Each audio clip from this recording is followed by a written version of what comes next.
Pronto, amores, o assunto de ciências de hoje é sobre a reprodução dos vegetais, certo?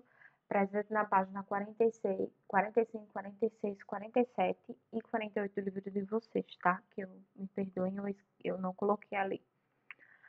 Os vegetais, assim como os outros seres vivos, podem se reproduzir de forma assexuada e sexuada. Mas o que é essas duas formas? Na forma sexuada, é necessário que os gametas masculinos e femininos se encontrem para que haja fecundação. Ou seja, eu preciso do óvulo e do espermatozoide, tá? Os vegetais que possuem sementes e flores são os que se reproduzem dessa forma. A reprodução com fecundação.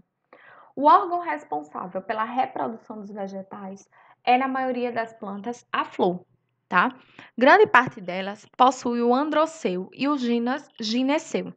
O androceu é o órgão masculino, certo? Na planta, a gente chama de androceu o órgão masculino, que ele é responsável pela produção do pólen, a estrutura onde localiza-se as células reprodutoras masculinas, tá? O gineceu é o órgão feminino, que é formado pelo ovário, onde ficam os óvulos, tá? Que a gente tem aqui na imagem abaixo. Células reprodutoras femininas. Geralmente, em uma mesma flor, podemos encontrar os órgãos de reprodução masculino e feminino. Essas flores são chamadas de hermafroditas. Porém, existem flores que possuem apenas um dos órgãos de reprodução.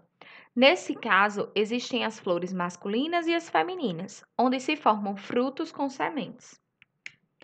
Observando atentamente as partes de uma flor, percebemos a importância de cada uma delas no processo de reprodução. Aí tem aí as partes de uma flor, tá? Ele traz o gineceu, o androceu, o ovário, a pétala e a sépala. E lá do outro lado ele vai explicar essas quatro partes, tá?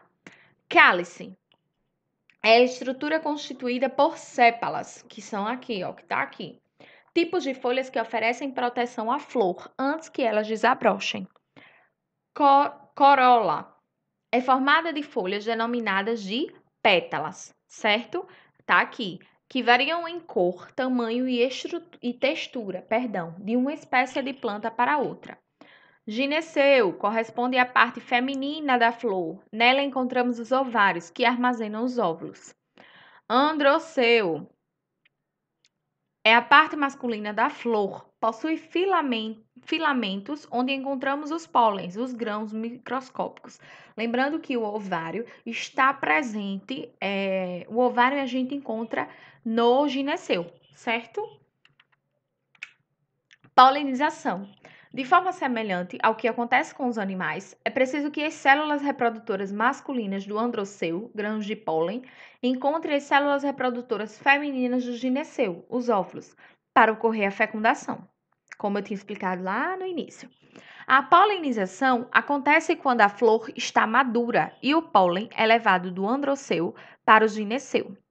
Em muitas espécies, o pólen precisa ser transportado de uma flor para outra por um agente polinizador, que pode ser o vento, a água, um pássaro, um inseto. Esses animais alimentam-se de um líquido, geralmente açucarado, produzido pelas flores, chamado de néctar. Como visto na imagem acima, ao pousar na flor, os grãos de pólen podem ficar grudados no corpo do morcego. E, quando esse animal visitar outras flores, alguns desses órgãos podem passar do seu corpo para elas, ocorrendo assim a polinização. As cores chamativas e os odores fortes das flores atraem insetos e outros animais, que realizam uma importante tarefa: colaborar no transporte dos grãos de pólen. O que acontece após a fecundação do pólen? Depois da fecundação, a flor passa por várias mudanças em sua estrutura. As pétalas, as sépalas e o androceu murcham e caem, ficando apenas o gineceu. Os vários que se desenvolvem formam um fruto e os óvulos fecundados se transformam em sementes, como a gente pode ver aí na imagem.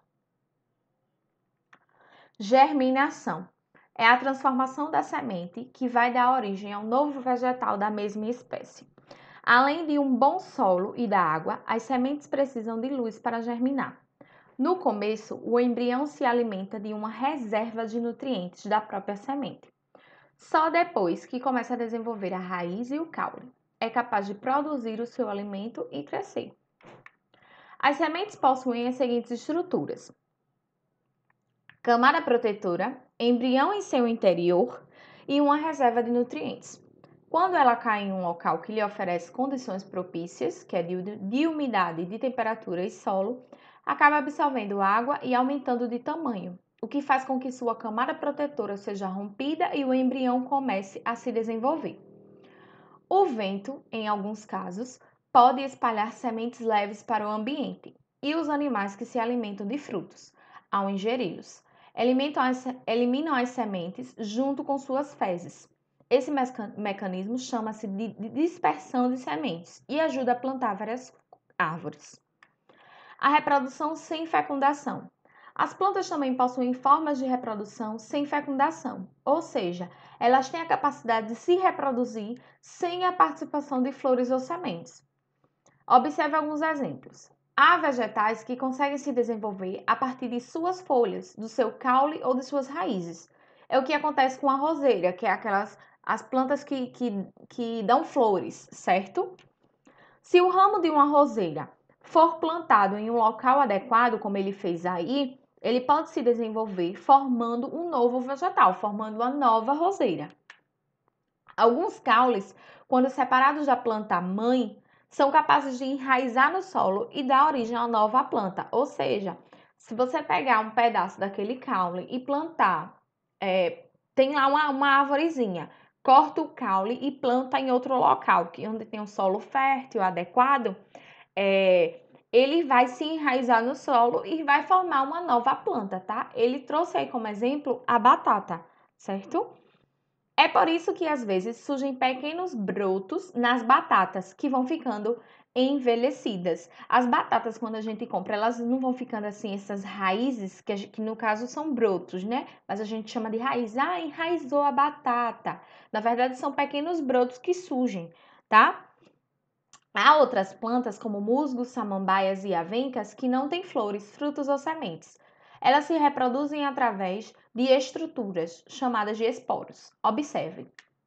Aí a gente trouxe algumas imagens. E ele diz: ao cair em solo adequado, os esporos podem germinar e originar outras plantas da mesma espécie.